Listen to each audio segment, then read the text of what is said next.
Good morning, welcome to news watch.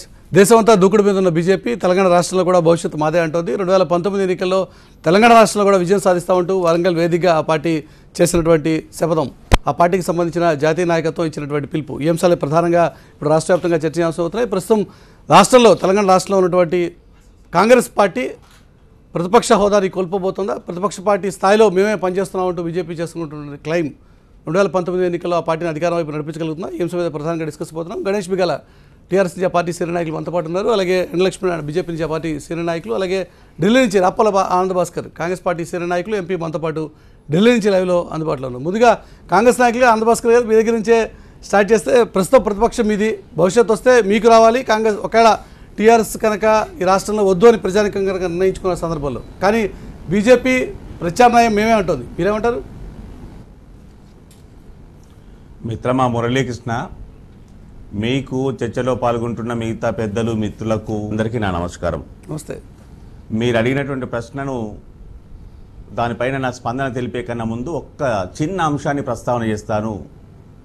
ఇవాళ July 24, సరిగ్గా 26 సంవత్సరాల క్రితం మన తెలుగు బిడ్డ ప్రపంచం గర్వించే స్థాయిలో ఆర్థిక సంస్కరణలు తీసుకొచ్చారు అనేటువంటి ఖ్యాతి ముందు పొందబోతున్నటువంటి అలనాటి భారత ప్రధాని పివి నరసింహారావు గారి నేతృత్వంలో భారతదేశానికి ఆర్థిక స్వాతంత్రం వచ్చింది అని గణిస్తున్నటువంటి రోజు జూలై 24. ఆ రోజు తొలిసారిగా పివి మంత్రివర్గంలో పివి నరసింహారావు గారి ఆధ్వర్యంలో వారి గుండె జిటువు, దూరదృష్టి, ధైర్యం, వీటన్నిటి మూలంగా డాక్టర్ మన్మోహన్ సింగ్ గారు కేంద్ర ఆర్థిక శాఖ మంత్రులుగా ఒక విప్లవాత్మకమైనటువంటి బడ్జెట్ను ప్రతిపాదించి భారతదేశానికి సరళీకృత విధానాల వల్ల ఈనాటి ఆర్థిక వ్యవస్థ పరిపుష్టికి, ప్రపంచం గర్వించే స్థాయి ఆర్థిక స్వశక్తీకరణకి పునాదులు పరిపుష్టం చేసినటువంటి సందర్భం ఇది. దీన్ని నేను స్మరిస్తూ మీరు అడిగినటువంటి ప్రస్తావనని నేను దానికి కొంత నా సమాధానం ఇచ్చే ప్రయత్నం చేస్తాను. రాజకీయం ఇది, ఎవరి ఎత్తుగడ వారికి ఉంటుంది. ప్రజాహితం తోడై ప్రజల ఆశీర్వాదం పొందగలిగినటువంటి పరిస్థితుల్లో వారికి అధికారం ఎన్నికల ద్వారా లభించేటువంటి అవకాశం మాత్రమే ఉంది. కలలు గణడం ద్వారా, నినాదాలు ఇవ్వడం ద్వారా, అపోహలు సృష్టించడం ద్వారా, దానితో వారి పబ్బం గడుపుకోవడం ద్వారా ఏ రకమైన ఫలితాలు, ప్రయోజనాలు ఉండవు అని గత కొంతకాలంగా కనిపిస్తున్న దేశవ్యాప్తంగా ఉన్న 29 రాష్ట్రాల్లో ఆంధ్రభాస్కర్ గారు, దేశవ్యాప్తంగా ఉన్న 29 రాష్ట్రాల్లో ఒక్కొక్క రాష్ట్రం ఇప్పుడు బీజేపీ చేతిలోకి వెళ్తున్నటువంటి సందర్భంలో, ఒక్కొక్క రాష్ట్రం కాంగ్రెస్ పార్టీ లూజ్ అయిపోతున్నటువంటి ఈ సందర్భంలో దాని ఇంపాక్ట్ ఇక్కడ తెలంగాణ స్టేట్ మీద కూడా ఉండేటువంటి ఆస్కారం ఉండదంటారా? మిత్రమా, నేను అటువైపే వస్తూ ఉన్నాను. దయచేసి గమనించండి, 2014 సార్వత్రిక ఎన్నికల తర్వాత పరిణామ సరళి, ఫలితాల సరళిని మనం అనుకునేటువంటిది కేవలం ప్రచార పటాటోపం. అందులో సామాజిక మాధ్యమాల్లో తమ చెప్పు చేతుల్లో కొనసాగగలుగుతున్నటువంటి సమాచార మాధ్యమాల్లో చూపించేటువంటి హడావుడే తప్ప, వాస్తవానికి ఇవాళ తాజాగా జరిగినటువంటి రాష్ట్రపతి ఎన్నికలో కూడా కనీవిని ఎరగని రీతిలో, ఎన్నడూ ఎరగని రీతిలో రాష్ట్రపతికి అతి తక్కువ ఓట్లు వచ్చాయి ఎన్నికైన అభ్యర్థికి. కానీ ఒక అపోహ కొనసాగుతోంది, ఒక ప్రచార పటాటోపం కొనసాగుతోంది. అందులో ఈ విషయాలు ప్రజల దృష్టికి రావడంలో కొంచెం వెనుకబడిపోతా ఉన్నాయి. కానీ ఓటింగ్ సరళి రాజ్యసభలో మీకు ఉన్నటువంటి, ప్రస్తుతం రాజ్యసభలో మీకు కంపారిటివ్గా ఉన్నటువంటి మెజారిటీ కాదు కదా. ప్రజాభిప్రాయం చూసుకుంటే ఒక్కొక్క రాష్ట్రం కాంగ్రెస్ పార్టీ లూజ్ అవుతుంది. ఈరోజు దేశంలో ఒకప్పుడు అతిపెద్ద పార్టీగా ఉండి జాతీయ స్థాయిలో చక్రం తిప్పినటువంటి కాంగ్రెస్ పార్టీ ఈరోజు ఎన్ని రాష్ట్రాల్లో ఉంది, ఎంత మేరకు ఈరోజు పరిమితం అవుతోంది? మిత్రమా, ఈ మధ్య కాలంలో జరిగినటువంటి దాదాపు అన్ని ఎన్నికల్లో కూడా భారతీయ జనతా పార్టీ ఎంత హోరాహోరీగా పోరాడిందో, వారికి ఉన్నటువంటి అనేక ఊహించడానికి వీలుగా అన్నటువంటి వనరులు అన్నిటి, ఆర్థిక వనరులు, ఇతర వనరులు, సంఘ పరివార వనరులు అన్నింటినీ కూడా వారు సమీకరించి వారు ఎంత పోరాడారో అంతకన్నా సమఉజ్జీగా చాలా చోట్ల కాంగ్రెస్ హోరాహోరీ చేసింది అని పంజాబ్ ఫలితాలు చూసినా కానీ, గోవా ఫలితాలు చూసినా కానీ, మణిపూర్ ఫలితాలు చూసినా కానీ, పుదుచ్చేరి ఫలితాలు చూసినా కానీ ద్యోతకం అవుతాయి. అంతేకాకుండా తెలంగాణ విషయంగా, తెలంగాణ ఒక ప్రత్యేక భావోద్వేగంతో ఏర్పడినటువంటి రాష్ట్రం, దానికి ఇప్పుడిప్పుడే అభివృద్ధి, ప్రగతి, వ్యక్తిగత సంక్షేమం అనేటువంటి దిశలో సాగుతున్నటువంటి అంశం. అంతేకాకుండా అంతకుముందు కూడా 10 సంవత్సరాల పాటు కాంగ్రెస్ పార్టీ అందించిన పరిపాలన, దాని వనరులు, ఆనంద్ భాస్కర్ లాంటి కరుడు కట్టినటువంటి కాంగ్రెస్ నాయకులు వాళ్ళ కాన్ఫిడెన్స్ కానీ వాడు మొరల్ ఎక్కడా కూడా తగ్గలేదు అని చెప్పి ధీమాగా ఉన్నారు. రైట్, ఓకే, ఒక్క నిమిషం, మిగతా పార్టీలు కూడా రియాక్ట్ అవుతాయి. గణేష్ గారు మీరే అనుకుంటారు? అంటే ఎవరి నమ్మకం వాళ్ళే. మురళి గారు, ఎలక్షన్ వచ్చిన తర్వాత టీఆర్ఎస్ పార్టీ మేమే గెలుస్తామంటాం, కాంగ్రెస్ వాళ్ళే గెలుస్తారంటారు, బీజేపీ వాళ్ళే గెలుస్తారంటారు. కానీ నిన్నటి సమావేశంలో కొన్ని స్పెసిఫిక్ ఇష్యూస్ని బీజేపీ రైజ్ చేసింది. టీఆర్ఎస్ ఇచ్చినటువంటి హామీల్ని నెరవేర్చలేదు. ఏవైతే కొత్త రాష్ట్రం ఏ నినాదాల మీద అయితే వచ్చిందో నీళ్లు, నిధులు, నియామకాల్ని వాటి వైపు అడుగులు వేయలేదు. వీటిని అడ్రస్ చేయకపోతే మీ మీద కదా వ్యతిరేకత పెరిగేది. సార్ వాళ్ళు ప్రత్యామ్నాయం ఉంటారా, వాళ్ళు ప్రత్యామ్నాయం ఉంటారా, వాళ్ళిద్దరు తెలుసుకుంటారు. మీకు ప్రత్యామ్నాయంగా మేము వస్తూ ఉంటున్నారు వాళ్ళు. అది మాకు కూడా తెలుసు. ఇప్పుడు మేము చేసిందేమో మేము చెప్పుకుంటూ ఉంటాం. అధికారంలో ఉన్నాం కాబట్టి మేము ఇది చేసామని మేము చెప్పుకుంటుంటాం. మమ్మల్ని నిలదీయడానికి ప్రతిపక్షాలు ఏదైతే చూపుతూ ఉంటాయి. ప్రజలు న్యాయ నిర్ణేతలుగా ఉంటారు. మరి నిజంగా వీళ్ళు చేసింది ఏంది, వీళ్ళు చేయంది ఏంది, ప్రతిపక్షాలు చెప్తున్నటువంటి మాట నిజమా, లేకపోతే పాలనలో ఉన్నటువంటి పార్టీ చెప్తున్నటువంటి మాట నిజమా, అది తేల్చాల్సింది ప్రజలు. ఖచ్చితంగా ఎవరు అధికారంలో ఉన్నా కూడా ప్రతిపక్షం వాళ్ళు ఏలైతే చూపెట్టడం, వాళ్ళని అనడం అనేది అది సర్వసహజం. ఈరోజు బీజేపీ పార్టీ అయినా, కాంగ్రెస్ పార్టీ అయినా, టీఆర్ఎస్ అయినా, ఇంకే పార్టీ అయినా ఖచ్చితంగా మేము గెలుస్తామని అనుకోని బరిలోకి దిగుతాం. కానీ తేల్చాల్సింది ప్రజలు. ఈరోజు మీరు చరిత్ర చూసినట్టయితే భారతదేశంలో మీరు సౌత్ ఇండియాలో ఒక కేరళ కానీ, తమిళనాడు కానీ, యునైటెడ్ ఆంధ్రప్రదేశ్లో కానీ ఎప్పుడు కూడా బీజేపీకి వచ్చినటువంటి దాఖలాలు లేవు. ఒక 10 సీట్ల కంటే ఎక్కువ వచ్చినటువంటి పరిస్థితులు లేవు. ఎస్, మీ ఎప్పుడు కూడా నార్త్లో ఉంది. మీ గుజరాత్ కావచ్చు, రాజస్థాన్ కావచ్చు, మధ్యప్రదేశ్ కావచ్చు, ఉత్తరప్రదేశ్ కావచ్చు, మీ నార్త్ బేస్డ్ పార్టీ. అక్కడ ఉన్నటువంటి పరిస్థితికి ఇక్కడ ఉన్నటువంటి పరిస్థితికి చాలా తేడా ఉంది, వ్యత్యాసం ఉంది. ఈశాన్య రాష్ట్రాల్లో ఎప్పుడు టచ్ చేయలేదన్నారు, కానీ ఈశాన్య రాష్ట్రాల్లో ఆల్రెడీ బీజేపీ టచ్ చేసింది. ఇప్పుడు ఆల్రెడీ అక్కడ కొన్ని రాష్ట్రాలు చేసుకుని పెడుతుంది. ఇప్పుడు అలాగే సౌత్ కూడా బీజేపీ టచ్ చేయదంటే పోతుంది. సౌత్ లో కూడా చూపించగలిగితే ఆల్రెడీ కర్ణాటకలో ఉంది. అలాగూ ఇప్పుడు ఇక్కడ ఉన్నటువంటి లోకల్ పరిస్థితులు వేరు మురళిగా, నేను అదే చెప్తున్నా. మీకు అట్లనే కర్ణాటకలో ఉంది, పక్కనే వెస్ట్లో ఉన్నటువంటి మహారాష్ట్రలో కూడా వాళ్ళు అధికారంలోకి వచ్చారు. ఆ మాట నేను కొట్టిపడేయట్లేదు. కానీ స్థానికంగా ఉన్నటువంటి టీఆర్ఎస్ పార్టీ పట్ల ఇక్కడ ఒక సెంటిమెంట్తో తెలంగాణ తెచ్చినటువంటి పార్టీ కాబట్టి, తెలంగాణని బంగారు తెలంగాణగా మారుస్తున్నటువంటి పార్టీ కాబట్టి ఏ విధంగా డెవలప్ అవుతా ఉంది.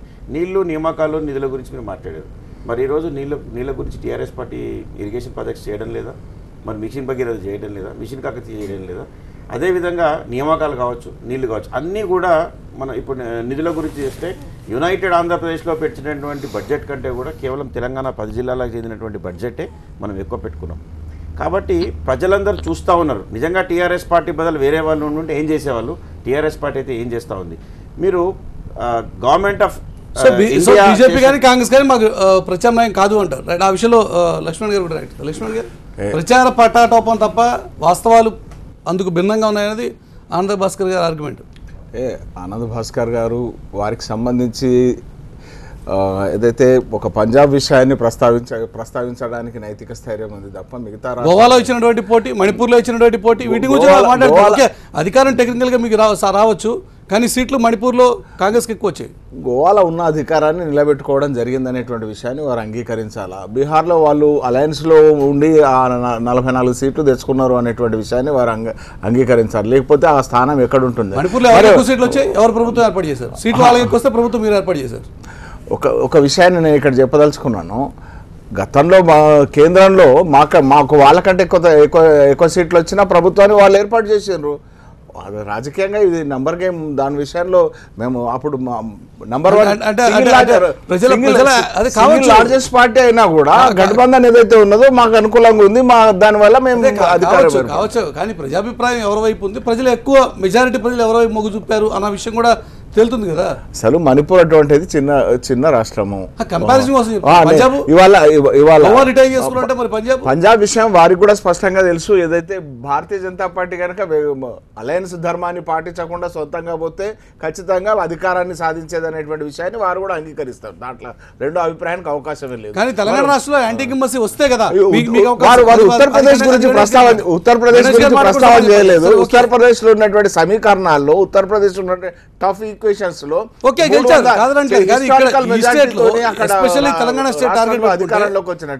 తెలంగాణ స్టేట్ టార్గెట్ పెట్టుకుంటే 2019లో అసలు యాంటీ ఇన్కంబెన్సీ డెవలప్ అయితే కదా, అది కాంగ్రెస్ కానీ బీజేపీ కానీ ప్రత్యామ్నాయంగా డెవలప్ అయ్యేది. మాకు అవకాశమే లేదు అన్నది గణేష్ గారి మాట.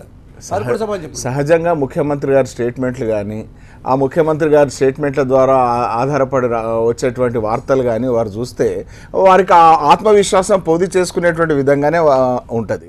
కానీ ప్రజా బాహుళ్యంలోకి వెళ్ళి చూస్తే ఉన్నటువంటి పరిస్థితులలో ప్రజలు ఆస్పిరేషన్స్ ఏవైతే ఉన్నాయో దానికి దరిదాపుల్లో కూడా ఈ ప్రభుత్వ పరిపాలన లేదు అనేటువంటి విషయం స్పష్టమైతా ఉంది. సరే, డీలిమిటేషన్లో సీట్ల సంఖ్య పెరుగుతాయా లేదా అని వేరే పక్కన పెడితే ప్రస్తుతం ఉన్నటువంటి నెంబర్ ప్రకారం 119లో 111 మావే. ఇది కాంగ్రెస్ పార్టీ ధీమా, ఇది టీఆర్ఎస్ పార్టీ ధీమా. ఏమండి 119లో డీలిమిటేషన్ అయితే నెంబర్ పెరిగితే అది వేరే విషయం. ప్రస్తుతం ఉన్న నెంబర్లో 119లో 111 మావే. ఇది ముఖ్యమంత్రి గారి సర్వే. నా వార్తలు నా ఇష్టం అంటే కదా.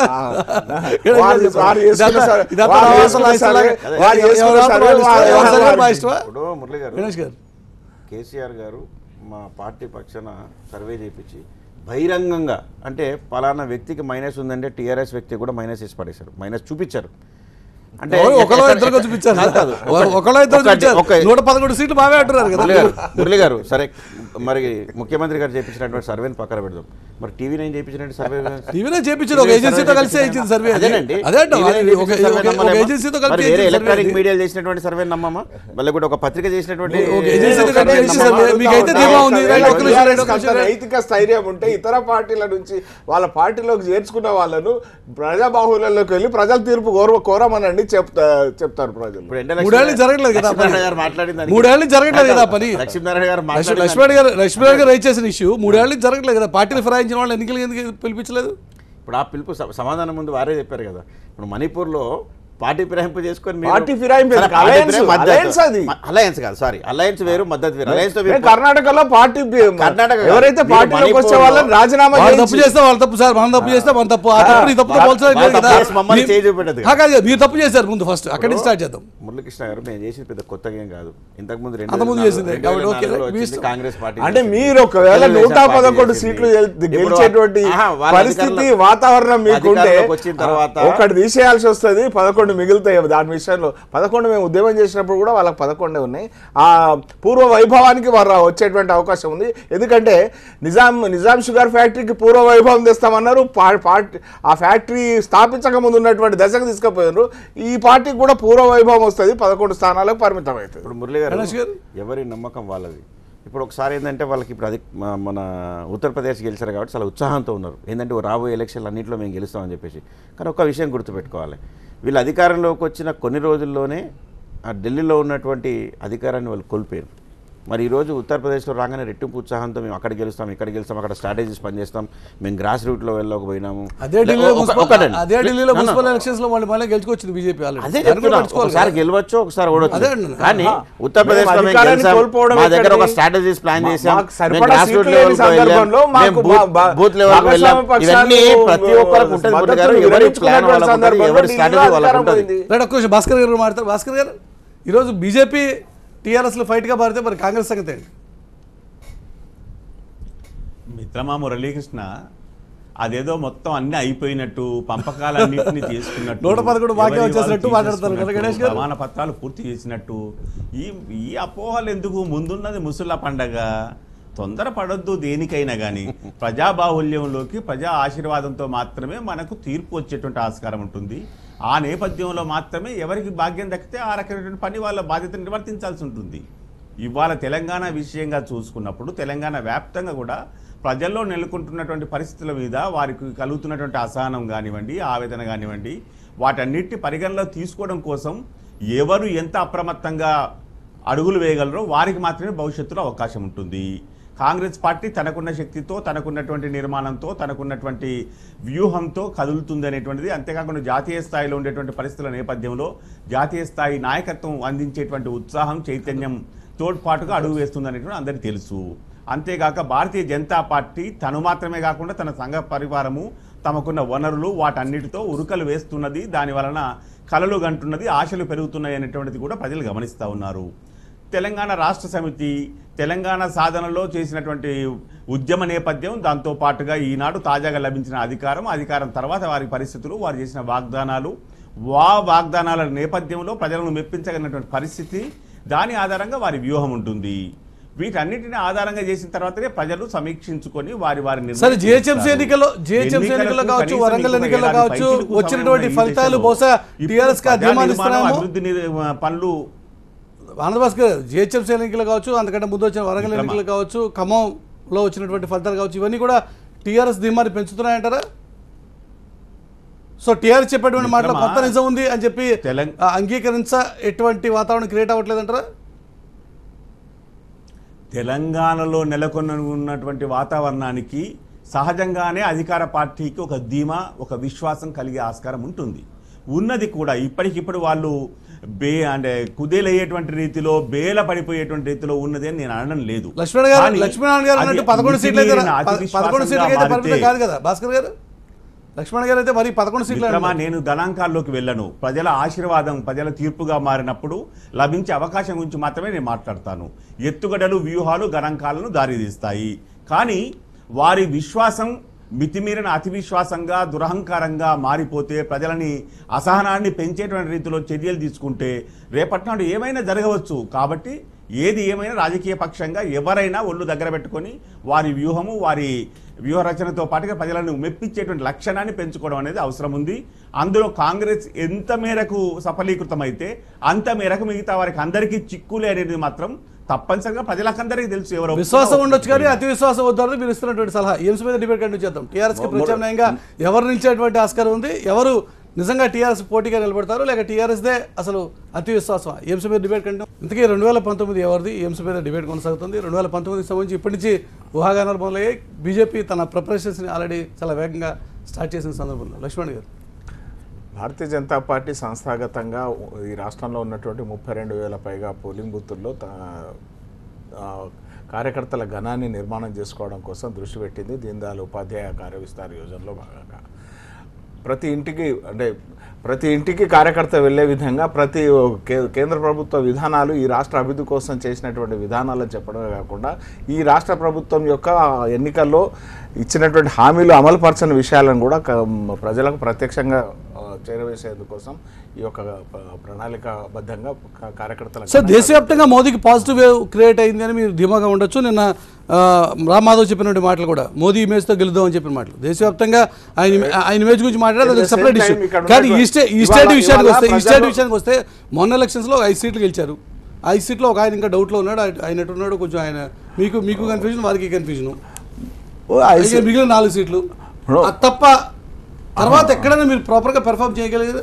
వరంగల్లో కానీ, జిహెచ్ఎంసీలో కానీ, ఖమ్మంలో కానీ ఎక్కడైనా ఏదైనా మూడు క్రియేట్ చేయగలిగారు? వరంగల్, మెదక్, ఖమ్మం ఎలక్షన్స్ ఏవైతే ఉన్నాయో అంటే ఈ తెలంగాణ రాష్ట్ర ప్రభుత్వం యొక్క హనీమూన్ పీరియడ్లో జరిగినటువంటి ఎలక్షన్లు.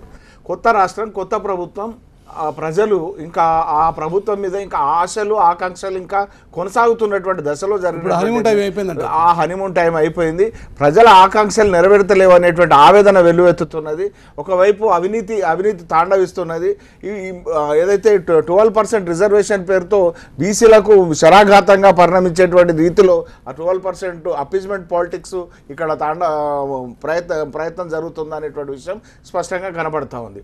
ఒకటి, డబుల్ బెడ్రూమ్ ఇల్లు 3 సంవత్సరాల పరిపాలన తర్వాత డబుల్ బెడ్రూమ్లు 1000కి మించి డబుల్ బెడ్రూమ్లు ఇల్లు అనేటువంటి పరిస్థితులు. 20 లక్షల మందికి రిక్వైర్మెంట్ ఉంది సమగ్ర సర్వేలో. మరి 20 లక్షల ఇల్లు ఇవ్వాల్సిన దగ్గర 1000 ఇల్లు లోపే ఇల్లు ఇస్తే మరి ఎప్పటికి ఇచ్చాను? ఆ ఉన్న ఇళ్లను టీవీల్లో అందంగా అడ్వర్టైజ్మెంట్ రూపంలో చూపించి మరి ప్రజలను మభ్యపెట్టడం ఇంకా కొనసాగదు అనేటువంటి విషయం మాకు జనాల్లోకి వెళ్ళినప్పుడు చాలా స్పష్టంగా చెప్తా ఉన్నారు. నేను ఉదాహరణకు అంటే ఇప్పటికీ ఇంకా ప్రభుత్వం ధీమా పోయిందా, ఇంకా ధీమా ఉందా? అది కదా ఇక్కడ ఇష్యూ. అంటే ఇది మాటల ప్రభుత్వం కానీ చేతల ప్రభుత్వం కాదనేటువంటి విషయాన్ని ప్రజలకు సమాధానం చెప్పాలి. కేవలం టీవీలో మోడల్ హౌస్లో చూపించడం కోసం డబుల్ బెడ్రూమ్ ఇల్లు. ఒకటి మురళి గారు, రేపు పొద్దున ప్రతిదానికి సమాధానం చెప్పాల్సినటువంటి బాధ్యత, పరిస్థితులు మా మీద ఉంటాయి. ఈరోజు ప్రతి ఒక్క నియోజకవర్గంలో ఇంక్లూడింగ్ నిజామాబాద్ టౌన్, లక్ష్మీనారాయణ గారు కూడా నిజామాబాద్కి చెందినటువంటి వ్యక్తి కాబట్టి చెప్తా ఉన్నా, ప్రతి కాన్స్టిట్యున్సీలో ఇప్పుడు మొదలైన కన్స్ట్రక్షన్ చాలా ఫాస్ట్గా జరుగుతూ ఉంది. కాంట్రాక్టర్స్ ముందుకు రాలేదు. దాంట్లో కొన్ని రిలాక్సేషన్స్ ఇవ్వడం, ప్రభుత్వం సిమెంట్ మేము ట్యాక్సులు లేకుండా సప్లై చేస్తామని, ఇసుక ఫ్రీగా సప్లై చేస్తామని ఏదైతే ముందుకు వచ్చిందో, పేదలకు కావాల్సినట్టు ఇల్లు కాబట్టి మనం కొన్ని చర్యలు తీసుకోక తప్పదని అన్నప్పుడు కాంట్రాక్టర్స్ ముందుకు వచ్చారు. ఇప్పుడు కన్స్ట్రక్షన్స్ మొదలైనవి. సంవత్సర కాలంలో తెలంగాణ రాష్ట్ర వ్యాప్తంగా ప్రతి ఒక్క నియోజకవర్గంలో ప్రతి ఒక్క టౌన్లో ఇండ్లు అయ్యేటటువంటి మాట వాస్తవం. సరే 20 లక్షల ఇండ్లు అవసరం ఉంది, 20 లక్షలు మేము కడతామని మేము చెప్పకపోయినా కూడా ఇట్స్ ఫేస్ మేనర్. ఎవరైనా కూడా రాత్రికి రాత్రి సంవత్సరం లోపల 20 లక్షలు కట్టేటటువంటి పరిస్థితి ఈరోజు మేమున్నా కూడా మీరు అధికారంలో ఉన్న రాష్ట్రంలో ఉన్నటువంటి ఏ ప్రభుత్వానికైనా కూడా ఒక 5 ఏళ్ల అవకాశం. అవును, ఎవరికైనా అది కూడా అందులో already లక్షానికి major portion 3 years portion అయిపోయింది. ఇక మిగిలింది 2 years. లాస్ట్ 1 year అలాగే ఎలక్షన్ ఇయర్. అదే చెప్తున్నాం మురళి గారు. ఎస్, మాకు అవగాహన ఉంది, మేము చెప్తున్నాం. మేమేం చేయలేదని అంటున్నారు. ఇప్పుడు నేను చెప్తే మీకు సమయం సరిపోదు మేము చేసినటువంటి స్కీమ్లు. కానీ ఒకే ఒక సింగిల్ సెంటెన్స్ కడుపులో పడ్డ పిండం నుంచి మొదలు పెడితే చనిపోయే ముసలి వరకు మాకున్నటువంటి ఈ స్కీమ్లు ఏ ప్రభుత్వంలో ఇంతకుముందు లేవు. చాలా ప్రజలు హర్షిస్తూ ఉన్నారు. మేము దగ్గరగా చూసినాం, మేము సివిల్ డ్రెస్లు వేసుకొని పోయినాం. నా నియోజకవర్గంలో కాకుండా క్యాజువల్గా మేము హనుమకొండలో కానీ ఎక్కడో కానీ మాకు గుర్తుపెట్టిన కేంద్రం అందించే కార్యక్రమాలన్నింటినీ ముద్రేసుకొని మీరు ప్రచారం చేసుకోవడం వల్ల ప్రజల నుంచి మీకు అనుకూలత వస్తుంది అనేటువంటిది పదే పదే బీజేపీ చెప్పేది. ఇప్పుడు ఏమంటుంది, హనీమూన్ టైంలో వచ్చినటువంటి ఎలక్షన్స్ కాబట్టి మీరు గెలిచారు మేము గెలవలేదు అంటారు. 4 అసెంబ్లీ సీట్లు ఉన్న మీకే ఇంత ధీమా ఉంటే దాదాపు 100 సీట్లు ఉన్న ధీమా మాకెంత ఉండాలి. ఒకటి ఆనంద భాస్కర్ గారు ఇంకో మాట అన్నారు, అంటే మనిషి అహంకారం మాకు ఎప్పుడు లేదు. అంటే ఎదిగిన కొద్దీ ఒదగాలని చెప్పేసి కేసీఆర్ గారు ఎప్పుడు చెప్తుంటారు, వారు కూడా పాటిస్తుంటారు, మేము కూడా అదే పాటిస్తాం. అది కనిపించట్లేదు అన్నది నవాబు పరిపాలనను చవి చూస్తున్నటువంటి తెలంగాణ ప్రజానీకం. భాస్కర్ గారు ఇప్పుడు హనీమూన్ టైంలో ఎలక్షన్స్ వచ్చినాయి అన్నారు. నేనేం చెప్తున్నా అంటే వరంగల్లో మీ జనరల్గా మీది అర్బన్ బేస్డ్ పార్టీ. అంటే వరంగల్ ఎలక్షన్స్ ఎప్పుడు వచ్చాయి, ఖమ్మం ఎలక్షన్స్ ఎప్పుడు వచ్చినాయి, హైదరాబాద్ జిహెచ్ఎంసీ ఎలక్షన్స్ ఎప్పుడు వచ్చినాయి. Within 2 years is not a honeymoon period. Yes, 6 months is a honeymoon period. How can you say? కొత్త రాష్ట్రం కొత్త ప్రభుత్వం మీద ఎక్స్పెక్టేషన్స్ ఉన్నవాట పోనీ అది చేస్తున్నా చేరి let him do some work అయితే ఉంటది కదా. ప్రజలకు ఇప్పుడు కూడా ఉన్నాయని చెప్తున్నా. 24 గంటల కరెంట్ కాదు కదా, అంధకారంలో ఉంటది తెలంగాణ అనుకున్న జనాలకి ఈ రోజు 24 గంటల కరెంట్. మీరు అన్నటువంటి మాట భిన్నంగా మాట్లాడుతున్నారు గణేష్ గారు. ఎదిగిన కొద్దీ ఒదిగే ఉండడం అనేది టీఆర్ఎస్ నైజం అనేది వారి ఆర్గ్యుమెంట్. మీరేమో అతి విశ్వాసం అంటున్నారు. మిత్రమా మురళీకృష్ణ, తెలంగాణలో తెలంగాణ ప్రభుత్వం, తెలంగాణ అధికార పార్టీ వారి వాగ్దానాల బరువు పెరిగిపోతుంది అనేది వారికి కూడా తెలుసు. అంతేకాకుండా ఎక్కడైనా ఒక చిన్న సమస్య ఏర్పడి ఆ సమస్య ప్రజల్లో ఒక కంటకంగా మారనున్నది అని ఎక్కడ కనిపించినా అప్పటికప్పుడు తెలంగాణ రాష్ట్ర సమితి అధినేత, ముఖ్యమంత్రి, దాంతోపాటుగా మిగతా స్థాయిలో ఉన్నటువంటి వారందరూ కూడా కాస్త ఒళ్ళు దగ్గర పెట్టుకుంటున్నారు, స్పందిస్తున్నారు, ప్రజలను మెప్పించేటువంటి, అనునయించేటువంటి, ఓదార్చేటువంటి ప్రయత్నం చేస్తున్నారు అనే మాట కూడా వాస్తవం. ఈ విషయంగా చూస్తే వారికి ఇంకా స్పృహలోనే ఎదిగిన కొద్దీ కాస్త ఒదగకపోయినా కానీ ఉన్నంతలో కాస్త జాగ్రత్తగా ఉండాలి అనేటువంటి అప్రమత్తత ఉంది అని గౌరవిస్తాం. కానీ ఈనాడు యువతరం, విద్యాధిక యువతరంలో ఏర్పడుతున్నటువంటి ఆందోళన, అపోహ, అసహనం ఆందోళన క్రమానికి, ఉద్యమ క్రమానికి, పోరాట క్రమానికి వస్తూ ఉంది. రైతాంగంలో వారు చేకూర్చినటువంటి ఏ ప్రయోజనం కూడా నికరంగా, వ్యక్తిగతంగా ఏ రైతుకు కూడా సంతృప్తి కలిగించేటువంటి పరిస్థితి లేకుండా పోయింది అనేటువంటిది తెలంగాణ రాష్ట్ర ముఖ్యమంత్రికి కూడా తెలుసు. పాపం వారి పరిధిలో లేకపోయింది. 4 విడతలుగా చేసినటువంటి రుణమాఫీ అనేటువంటిది చేసి చేయని పేరు తెచ్చినట్టు అయిపోయింది. ఏం ప్రయోజనం కలగలేదు. నదీ జలాల వినియోగం విషయంలో మాత్రం నేను ముఖ్యమంత్రిని అభినందిస్తాను దూరదృష్టితో. ఎందుకంటే తెలంగాణలో ఏదో ఒక సాహసం చేస్తే తప్ప తెలంగాణ వ్యాప్తంగా మనకు ఉండగలిగినటువంటి, అందుబాటులోకి రాగలిగినటువంటి నదీ జలాల పరిరక్షణ సాధ్యం కాదు. పొంచి ఉన్నటువంటి మిగతా రాష్ట్రాలన్నీ కూడా, మహారాష్ట్ర కానివ్వండి, కర్ణాటక కానివ్వండి, దిగువనున్న ఆంధ్రప్రదేశ్ కానివ్వండి, వారి ప్రయోజనాలకు మించి, వారికి సాధికారికంగా రాగలిగినటువంటి జల వాటా కన్నా మించి వాటిని, నదీ జలాలను వినియోగం చేసుకోవడం ద్వారా తెలంగాణను ఎడారిగా మార్చేటువంటి నికృష్టపు ప్రయత్నాలు ఇంతకాలంగా చేశారనేటువంటిది వాస్తవం. దాని మీద మేము కూడా వ్యతిరేకంగా పోరాటం చేసినటువంటి వారం. నదీ జలాల పరిరక్షణ కోసం ఈనాడు తెలంగాణలో జరుగుతున్నటువంటి ప్రయత్నాలని మాత్రం నేను ఒక సానుకూల దృష్టితో చూస్తున్నాను. కానీ ఆ ప్రాజెక్టుల విషయంగా వస్తున్నటువంటి అవినీతిపరమైనటువంటి ప్రశ్నలకి, సవాళ్ళకి వారి నుంచి జవాబులు ఉంటావా, అది రేపటి నాటి ముచ్చట.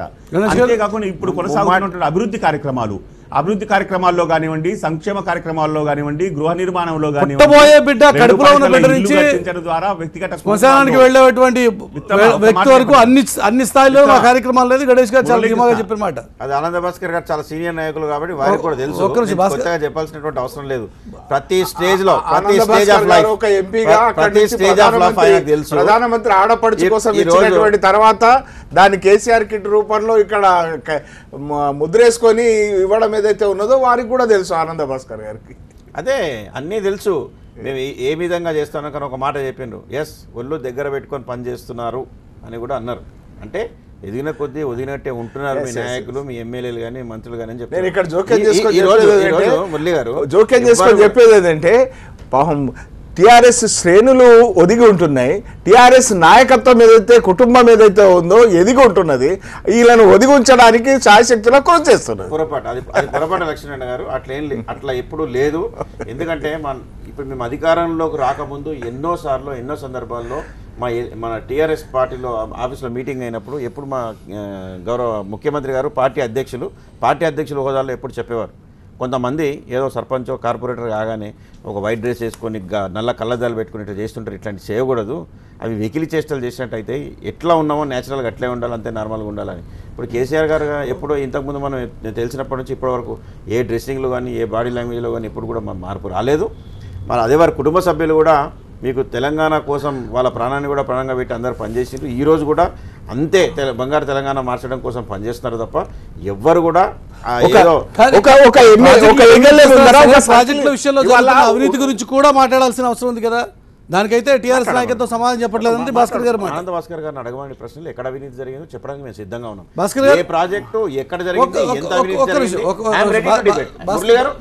మంత్రి గారు అవసరం లేదు, నేను డిబేట్ చేస్తాను. భాస్కర్ గారు చెప్తారు. భాస్కర్ గారు మేమైతే అవినీతి గురించి మాట్లాడడానికి సిద్ధమే. మురళీకృష్ణ అన్నది టీఆర్ఎస్ మాట. మిత్రమా మురళీకృష్ణ, ప్రజల్లో నెలకొనేటువంటి సంశయం, అపోహ, ఆందోళనగా మారి పోరాట రూపం దాలిస్తే, వ్యతిరేకతగా మారితే అప్పుడు కష్టం అవుతుంది. అంతేకాకుండా వారి అభివృద్ధి, సంక్షేమం, ఫలాలను అందించేటువంటి దిశకి ఇంకా రావడం లేదనేటువంటి వారికి కూడా తెలుసు. వారు చేసిన వాగ్దానాల బరువు వారికి పెరుగుతూ ఉంది. అవినీతి పరంగా, ముఖ్యంగా నాణ్యత పరంగా ప్రశ్నలు వస్తూ ఉన్నాయి. వాటిని క్షేత్రస్థాయిలో రుజువు చేసుకోలేకపోతే ప్రజలే జవాబు చెప్తారు. గణాంకాల ఆనంద భాస్కర్ ప్రతినిధులు లేదు. నేను అనవసరమైన నిందలు ఎప్పుడు వెయ్యను. సానుకూలంగా ఉంటుంది శభాష్ అనడానికి కూడా నేను వెనుకకు పోను. అంతేకాకుండా ప్రజల నుంచి ఏ రకమైనటువంటి మీ పట్ల, టీఆర్ఎస్ పట్ల ఏ రకమైనటువంటి మెప్పు రాబోతున్నది, ప్రతిపక్షంలో ఉన్నటువంటి మేము ఏ రకమైనటువంటి వ్యూహంతో మిమ్మల్ని గెలవాలి అనేటువంటి ఒక పద్ధతి కలిగినటువంటి ప్రజాస్వామ్యయుతమైనటువంటి వ్యూహానికి నేను సిద్ధం ఉంటానే తప్ప ఇలాంటి చౌకబారు ఎత్తుగాల్లోకి ఒకరిపైన నింద చేయడానికి మాత్రం నా వైపు నుంచి సాధ్యం కాదు అని మనం చేస్తా ఉన్నా. చెప్తారా? కాంగ్రెస్ పార్టీకి ఉండే ఎత్తు కూడా కాంగ్రెస్ పార్టీకి ఉందంటున్నారు లక్ష్మణ్ గారు. అంటే ఇవాళ అవినీతికి సంబంధించినటువంటి విషయంలో ఇప్పుడు నయం కేసుది ఏంటి, ఆ తర్వాత ఈ భూకుంభకోణాలు ఏంటి, భూకుంభకోణంలో సమగ్ర విచారణ జరిపి అసలు ఎవరెవరికి అక్కడ భూములు ఉన్నాయి ఆ విషయాన్ని బయటకు తీసిండ్రా? అసలు గోల్డ్ స్టోన్ ప్రసాద్కి సంబంధించి ఆయనే మెయిన్ అక్యూజ్డ్గా ఉండాల్సిన దగ్గర ఎఫ్ఐఆర్లో ఆయన పేరు ఉందా? ఏంటి ఈ లాలుచి? ఎవరితో అవగాహన ఏమున్నది? దీన్ని తెర వెనుక భాగోతం వీటన్నిటిని బయటకు తీయాల్సినటువంటి అవసరం లేదా?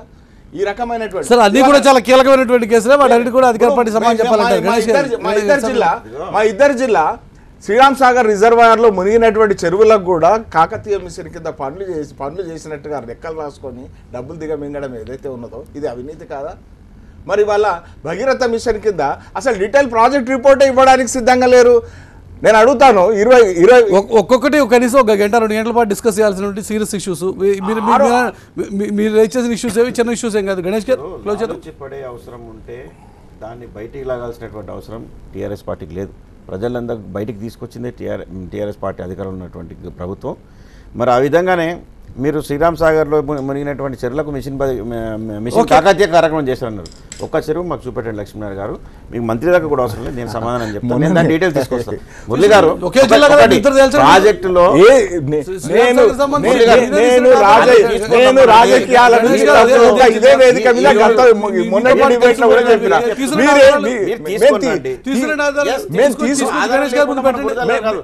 ఆనంద భాస్కర్ గారు నిలబడతారా? దేనికి మీరు అయితే మేము చెరువులు దర్జాగా మీకు రిజర్వాయర్ బ్యాక్ వాటర్లో చెరువులు మీకు మునిగిన చెరువులు ఊరోళ్ళతో చెప్పిస్తాం ఆడ చెరువు కనబడది. మీరు ఏం చేస్తారు దానికి? మేము తీసుకొని రండి అని చెప్తున్నాం. తీసుకొని రండి చెప్తానే ఉన్నాము. నికాల్పూర్ చెరువు మరి అదే రకంగా నడుకుడ చెరువు నడవని ఇప్పుడే రేపే వెళ్దామా? తప్పనిసరిగా చూద్దామా? తప్ప అరే మేమేమంటున్నాం చేసిన తప్పు మేము తప్పు కాదు అని మేము చెప్పట్లేదు కదా. నిజంగా అది జరిగి ఉంటే రేపు ఇది మీ డిబేట్ అయిన తర్వాత we find out from our SC నిజంగా దీనికి నిధులు పోయినాయా, నిజంగా ఎందుకు చేశారు, ఇది నిజంగా నీ 30 గ్రామాలు ఉన్నాయా.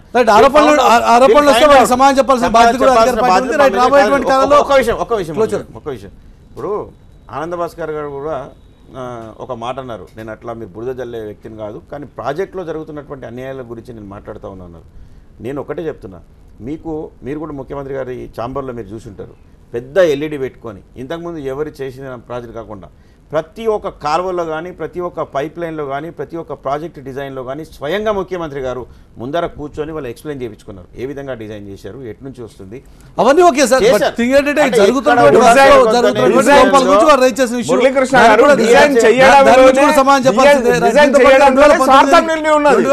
ఎన్నికలు మావే అంటూ 3 పార్టీలు చాలా ధీమాగా ఉన్న సందర్భంలో ఎవరి వైపు ప్రజలు మొగ్గు చూపుతారో తేల్చడానికి ఇంకా కొంత సమయం ఉంది కాబట్టి చర్చలు పాల్గొన్న ముగ్గురు నాయకులకి ధన్యవాదాలు. ఇది వాళ్ళ న్యూస్ వాచ్. రేపటి న్యూస్ వాచ్లో మళ్ళీ కలుసుకుందాం. చూస్తూనే ఉండండి టీవీ 9.